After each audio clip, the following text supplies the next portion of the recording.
అందరికీ నమస్కారం. Welcome to our channel అమ్మ మాట అమ్మాయి పాట.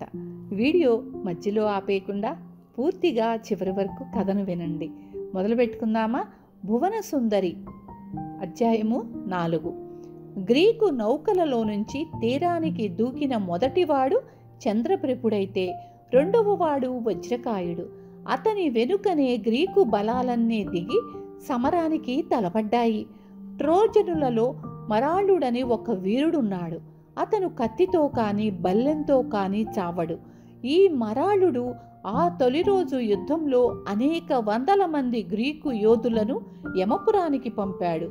వజ్రకాయుడు మరాళుణ్ణి ఎదిరించి పోరు సాగించాడు. కానీ ఎంతసేపు పోరినా అతను లొంగలేదు. ఆఖరుకు మరాళుడు ఒక రాయి తగిలి పడిపోగానే వజ్రకాయుడు అతని రొమ్ము మీద మోకాళ్ళు మోపి కూర్చొని అతన్ని గొంతు పిసికి చంపేశాడు. మరాళుడు చావగానే ట్రోజను సేనలు బెదిరి చెదిరి వెన్నిచ్చి ట్రోయ్ నగరానికి పారిపోయాయి. ఆ తరువాత గ్రీకులు తమ నావలను సముద్ర తీరాన ఒక సురక్షిత ప్రాంతాన ఉంచి ట్రోయ్ నగరపు గోడల బయట ముట్టడి చేశారు. ఈ ముట్టడి 10 ఏళ్లు సాగింది. మొదటి 9 సంవత్సరాల కాలంలో ఉభయ పక్షాలకు మధ్య చెప్పుకోతగిన యుద్ధం ఏమీ జరగలేదు. కానీ అనేక ఇతర సంఘటనలు జరిగాయి. ట్రోయ్ రాజైన వర్ధనుడికి 2 భార్యలు. మోహనుడి తల్లి ఆయనకు 2వ భార్య. ఆయనకు కలిగిన 50 మంది కుమారులలో 19 మంది ఆమె కన్నబిడ్డలే. వారందరిలోకి జ్యేష్ఠుడు వీరసింహుడు. ఆమెకు కలిగిన కుమారులలో ఇలియుడు ఒకడు. ఇలియుడికి 20 ఏళ్లు నిండినట్లయితే ట్రోయ్ నగరాన్ని ఎవ్వరూ జయించలేరని దైవజ్ఞులు చెప్పారు. అందుచేత ఎలాగైనా ఇలియుణ్ణి కడతీర్చటానికి వజ్రకాయుడు పూనుకున్నాడు. ఒకనాడు ఇలియుడు ఒక ఆలయ ప్రాంగణంలో గుర్రాలను కవాతు చేస్తుండగా వజ్రకాయుడు అక్కడికి వెళ్ళి ఇలియుణ్ణి బల్లెంతో పొడిచి చంపేశాడు. ఇలియుడి మృతికి ట్రోయ్ పౌరులందరూ దుఃఖించారు. వర్ధనుడి కొడుకులలో వృక్షాకుడని మరొకడున్నాడు. వాడు తోటలో కొమ్మలు నరికి రథాలకు పనికి వచ్చే కాడి కర్రలు తయారు చేస్తూ ఉండగా రాత్రివేళ వజ్రకాయుడు రహస్యంగా నగరంలోకి ప్రవేశించి వృక్షాక్షుడు పనిచేసుకుంటూ ఉండిన తోటకు వెళ్ళి అతనిని పట్టుకొని తమ శిబిరానికి తీసుకుపోయాడు. ఈ ఖైదీని గ్రీకు నాయకులు ఏం చెయ్యాలో తెలియక తమ సైన్యాలకు మద్యం సరఫరా చేసే ఒక రాజుకు బానిసగా అమ్మారు. ఆ రాజు కొలువులో ఉండే వారెవరో వృక్షాక్షుణ్ణి చూసి జాలిపడి రాజుకు తగిన సొమ్మిచ్చి అతన్ని బానిసత్వం నుంచి విముక్తుణ్ణి చేశారు. వృక్షాక్షుడు ట్రోయ్ నగరానికి తిరిగి వస్తూ ఉండగా దారిలో అతన్ని చూసి వజ్రకాయుడు చంపేశాడు. వజ్రకాయుడు ఇలాంటి పనులింకా చేశాడు. యుద్ధం లేదు, గ్రీకు సైనికులకు పని కూడా లేదు. అందుచేత వజ్రకాయుడు ఒక సైనిక దళాన్ని వెంట పెట్టుకొని ట్రోయ్ నగరపు పరిసరాలు కొల్లగొట్టనారంభించాడు. వారు కూడా పర్వతం మీదకి వెళ్ళేసరికి అక్కడ వారికి ప్రశంసనుడు అనేవాడు తటస్థపడ్డాడు. ఈ ప్రశంసనుడు మోహనుడికి దాయాది. మోహనుడు భువనసుందరిని ఎత్తుకురావటానికి స్పార్టాకు వెళ్ళినప్పుడు ప్రశంసనుడు కూడా అతని వెంట వెళ్ళి అనేక విధాలా సాయపడ్డాడు. అయినప్పటికీ భువనసుందరి మూలంగా గ్రీకులకు ట్రోజనులకు కలిగిన యుద్ధంలో ప్రశంసనుడు తటస్థంగా ఉండిపోయాడు. అతను యుద్ధం చెయ్యలేదు సరికదా, అతని బలాలు కూడా యుద్ధంలోకి రాలేదు. ప్రశంసనుడు తన పశువుల మందలను కాసేవారి వెంట ఐడా పర్వతం మీద ఉన్న సమయంలో వజ్రకాయుడు అతని సైనికులు అక్కడికి వచ్చారు. వజ్రకాయుడి దాటికి తాళలేక ప్రశంసనుడు కొండదిగి పారిపోయాడు. గ్రీకులు ప్రశంసనుడి పశువుల కాపర్లను హతమార్చి పశువుల మందలను స్వాధీనపరుచుకున్నారు. ఈ సంఘటన జరిగాక ప్రశంసనుడు తటస్థంగా ఉండలేకపోయాడు. అతను వెంటనే తన బలాలను ట్రోయ్ నగరానికి తరలించుకు వెళ్ళి యుద్ధంలో చేరాడు. ప్రశంసనుడు గొప్ప యోధుడు. ఎవరినీ లక్ష్యపెట్టని వజ్రకాయుడు సహితం అతన్ని గురించి ఎన్నడూ తేలికగా మాట్లాడలేదు. ఇక ట్రోజను సైనికులు మాట చెప్పనవసరం లేదు. వారు తమ పక్షాన గల వీరులలో వీరసింహుణ్ణి ఎంతగానో గౌరవించేవారో ప్రశంసుణ్ణి కూడా అంతగానో గౌరవించేవారు. యుద్ధంలో అతను అనేకసార్లు బాగా గాయపడ్డాడు, కానీ ప్రతిసారి ప్రాణాలతో బయటపడ్డాడు. ఈ యుద్ధంలో ప్రశంసనుడికి చావు రాసి పెట్టలేదు. అతని వంశం వాళ్ళు ముందు ముందు ట్రోయ్ నగరానికి రాజులు కావాలని రాసిపెట్టి ఉంది. ట్రోయ్ నగరంలో సఖ్యత గల నగరాలు ఇంకా అనేకం ఉన్నాయి. వాటిలో చాలా వాటిని వజ్రకాయుడు ఓడించి వశపరుచుకున్నాడు.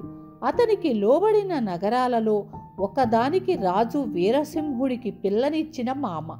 గ్రీకులలో జరిగిన పోరాటంలో ఈ రాజు ఆయన కుమారులు 7 మరణించారు. గ్రీకు శిబిరంలోనే కొన్ని దారుణ సంఘటనలు జరిగాయి.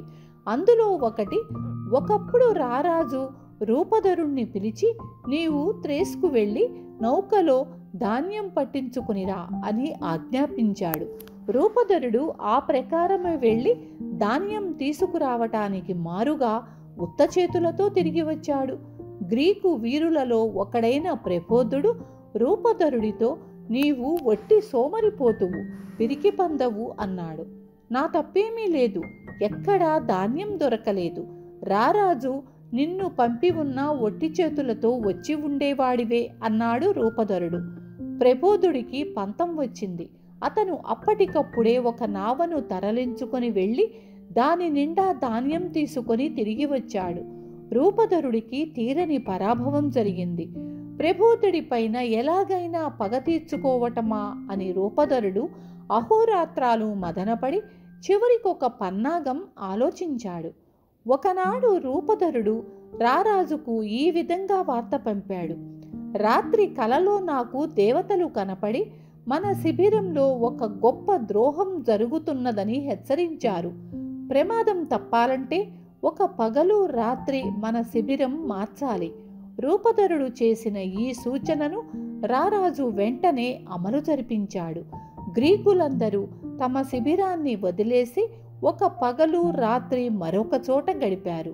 శిబిరం ఖాళీ అయిన సమయంలో రూపధరుడు రహస్యంగా ప్రబోధుడి గుడారం ప్రవేశించి అక్కడ ఉన్న ఒక బంగారు నాణాల సంచిని దాచాడు.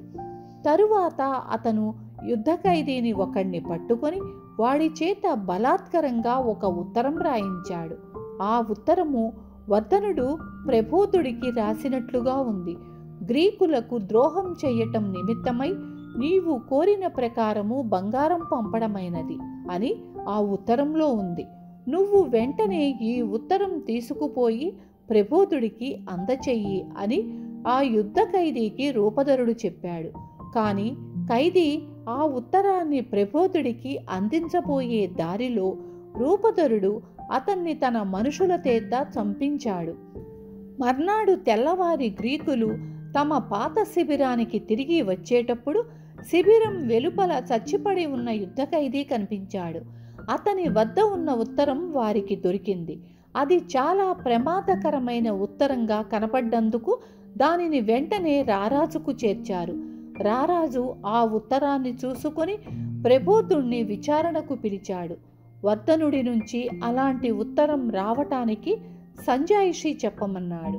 తాను దేశద్రోహిని కాదని, తనకు వర్ధనుడు కానీ మరొకరు కానీ ఎన్నడూ బంగారం ఇచ్చి ఉండలేదని ప్రబోధుడు చెప్పాడు.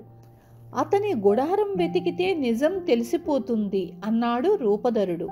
గుడారం వెతికారు, బంగారం దొరికింది. ప్రబోధుడు ద్రోహిగా నిర్ణయించబడ్డాడు.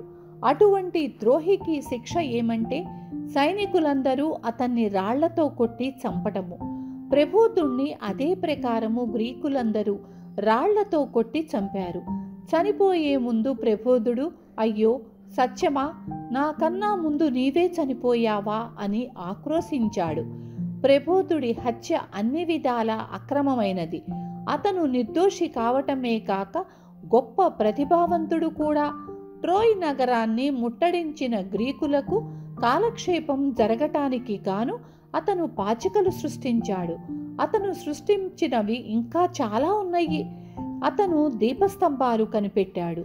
త్రాసులు, కొలమానాలు సృష్టించాడు. లిపిని సృష్టి చేశాడు. సైనిక శిబిరాలలోనూ ఇతర చోట్ల పహరావాళ్లను ఏర్పాటు చేసే వైనం కనిపెట్టాడు. గ్రీకులు అతనికి ఎన్నో విధాల రుణపడి ఉన్నారు. గ్రీసు దేశంలో ఉన్న ప్రబోధుడి తండ్రికి తన కుమారుడి హత్యను గురించి వార్త తెలిసింది.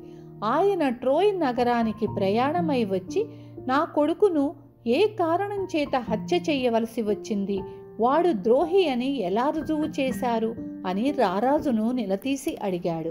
రారాజు ఆయనకు సంజాయిషి ఇవ్వ నిరాకరించాడు. ప్రబోధుడు అకారణంగా హత్య చేయబడ్డాడని, రూపధరుడు అతని మీద కుట్ర చేసి ఆ పని చేయించాడని రారాజుకు స్పష్టంగా తెలిసే ఉండాలి. అయినప్పటికీ ఆయన రూపధరుడిపై గల ఆదరం కొద్దీ ప్రబోధుడి తండ్రి ఆక్షేపణను తోసిపుచ్చాడు. తాను వచ్చిన పని కాలేదు. ప్రబోధుడి తండ్రి గ్రీసుకు తిరిగి వెళ్ళి కొంతమంది గ్రీకు వీరుల భార్యలతో, నీ భర్త ఎవతనో ట్రోయ్ నగరపు స్త్రీని పెళ్లాడి వెంట తెస్తున్నాడు, ఇక ముందు ఆవిడే రాణి కాబోతుంది అని అబద్ధాలు చెప్పాడు.